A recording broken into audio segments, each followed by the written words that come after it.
Regardless of the price, more than half of the world doesn't even know what oud is. But today's video is gonna be regarding the price, the cheapest oud fragrances, the best ones in my collection right now. What's going on, guys? My name is Neeb. Welcome back to another episode in AROMATIX. If you're not already a member of the channel, then I invite you to do so. Hit that subscribe button. I promise it's over in like 5 seconds, and that's it. Today we're gonna be talking about the best oud fragrances in my collection, cheapy edition, if you will. Some of these will be anywhere from $100 or less, and these are the absolute best ones right now. So a lot of my fragrances are actually on the way to Dubai, my move here, but I've amassed a crazy collection of fragrances, some gifted and some I bought myself. And today we're gonna be talking about the best cheap, affordable oud fragrances that you can get that I have right now. None of these smell cheap, but let's go ahead and get into it. So believe it or not, a lot of people define oud, especially in the Middle East, as like a blanket term for perfume.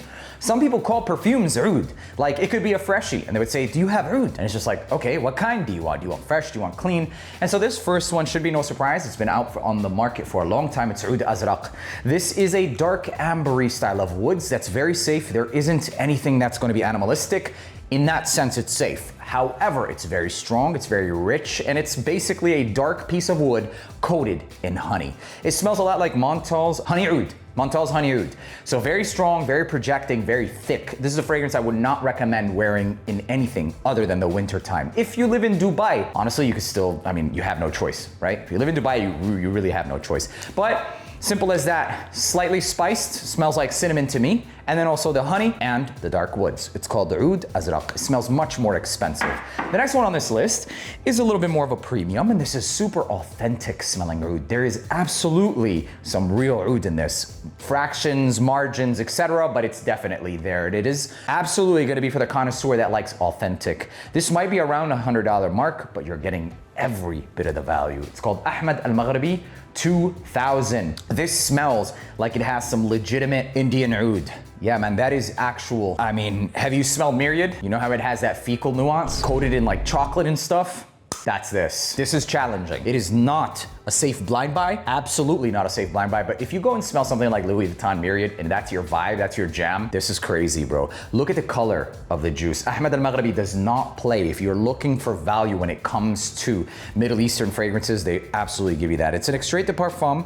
It is only 25% concentration, but the ingredients of this is crazy. Saffron, amber, authentic oud. That's what you get with this. Also, it's not going anywhere. You spray that on, it's game over. If you guys know or have any experience with some of the tolas, it quite literally smells like straight up oud, maybe nuanced with some of that saffron and rose. That's very typical of a different melody of blends. The next one that I have that is literally a hidden gem, you guys. I've been draining this one for the last few days, and it's called Paris Belle Najra. This smells like, it gives me like a melody of spices with an undertone of ambers and woods. I wouldn't necessarily call this just a straight up oud fragrance, but a lot of people would identify it as oud.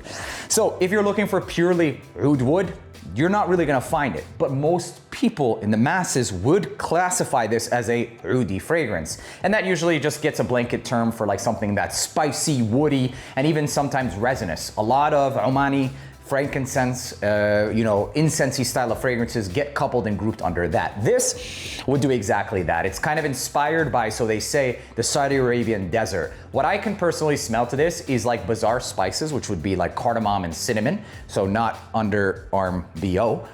Mixed with what smells like Killian's hot smoke. I don't like hookah. I don't like hot smoke, but this one has like this powdery, woody texture with some spices. If you have 1,000,001 hot smokes, then maybe it would be something that it's like, okay, you know what, said and done. But this one absolutely does include facets that are spiced, bazaar-like, and Middle Eastern, giving it that blanket oud term. Honestly, you guys, a lot of the oud fragrances that I've bought in the last 2 months since I've been here, one was from Boudicca. It's $2,000, so it's not gonna make it to this list. Is it good though? It's absolutely phenomenal. But let me give you guys some value, something that which you're probably only gonna catch from this video, okay? Only here, brand new, okay? Brand new. From Wataniya, and you guys know Wataniya classic, nobody had a clue what that was. The discovery of that was like next level, and then that shit went viral because of the quality.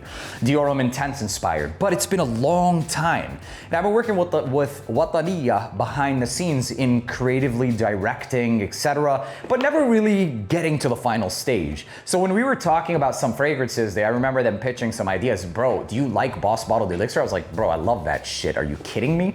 It's got this frankincense resin, some licorice oudi vibes, but so sexy. And they were like, done. Next thing you know, Cayenne Terra. This is officially the next generation of Cayenne fragrances. There are some improvements to the scents or to the fragrance in itself. I told them that the atomizer on the last one was ass. Gossam, I'm sorry, but they fixed it. So the criticism worked. Pressurized atomizer and the fragrance. Honestly, this is not a one-to-one, but it's good. There's less of a spice vibe. It's ambery. It does give you that oudi Middle Eastern vibe. And they always, or at least for the last, I would say 6 months, have been trying to make different takes on different fragrances. If you're looking for a straight up dupe, you're not gonna find it, but you're absolutely gonna find something that's in that territory. And it almost seems like it's somewhere in between the Boss Bottled Absolute, if I'm not mistaken, that's the flanker. Correct me guys if I'm wrong down in the comments. And the Elixir. Some spice, not as spicy. More leathery, or I should say labdanum, but still having that edge. I think it's a great fragrance. The richness of the scent is there. It seems like a stronger fragrance. I know a lot of people complained about Cayenne Classic's performance, but I really believe that it was the atomizer. I mean, you guys, it was like, and you would get like maybe that much juice. It's pretty bad. This fixes it. The performance for this is still something I'm gonna be testing. However, my first impressions on it is that it's present. It's a lot more present than I found with Cayenne Classic, but even then, to this day, Cayenne Classic is the closest clone to the Aroma Intense. That's it. All right, so Cayenne Terra. What do you guys think? Are you gonna be picking this up? It is in that oudi realm, all right? So there's that, Cayenne Terra. Next one up is, of course, gonna be Carnal Desire. I'm not saying this to toot my horn, but this is a fragrance that started trending after the creation of this. It made it onto perfumers' tables and actually different iterations for different companies. It's super jammy. If you want the original though, like for where this really started, it's Carnal Desire. Unapologetic version of all those fragrances, super jammy, raspberry, leather saffron, with a smoldering oud, okay? The oud quality in this one, it really does, this was the realm where we really started to like defy the quality of oud accords that you can get at this price point. It's called Carnal Desire, not for the weak, but for this price, it's next level. For the best experience, spray that about no more than 3 times during the colder weather. Next one, and this is the last one. I'm not gonna just shove down your throat, you guys, a bunch of fragrances that don't make sense or that's just not good, just so I can give you 10, or you have to try, no, all right? But this fragrance falls into that whole amouage, purpose, search style DNA, piney, resinous. It's called Marmara, and I love this presentation, you guys. The one thing I will say is don't expect this to be ceramic. It's plastic, but it's a pretty good quality plastic. You guys can see there. This is also plastic, but gorgeous. It's a bottle that's hanging on this plastic mold. I mean, look at the design. Just the design speaks for itself, all right? So made in UAE, and here we go, atomizer check. Yeah, that smells, I believe it's purpose if I'm not mistaken. You get a combination of a different styles of resins, which includes elemi and also frankincense. The elemi gives it some lime citrus tartiness. There's absolutely an acquired taste when it comes to elemi, because like I said, not many people like the sour nature and the green nuances that come from something like elemi, but this one is full of it. Full of elemi, full of frankincense, there's peppers, there's what smells like this musky, woody, dry down base, but it definitely places me in the whole oud vibe and territory. Are there other great cheap oud fragrances? Yes, there are. There is something like Wow by Khadlaj. There are plenty of other ones that just aren't right now, right here, but still really good. Farid by Rosossi is also a good one, but that's at around 120 bucks. It's very, very next level. Also in that myriad poopy style of territory that I love it.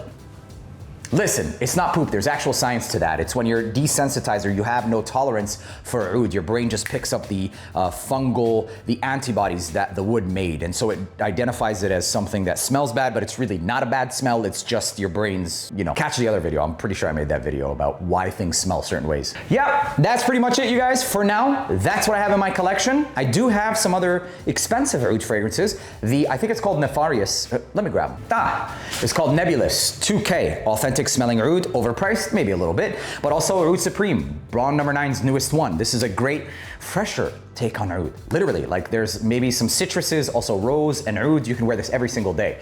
This is straight up, it's definitely more than 100 bucks. My name is Lee. Thank you guys so much for watching. Let me know down in the comment section, what is your cheap go-to oud fragrance? I personally even loved Swiss Arabian's Sharaf Oud, the original gold one, but I don't have it on hand today, and I'll see you in the next video.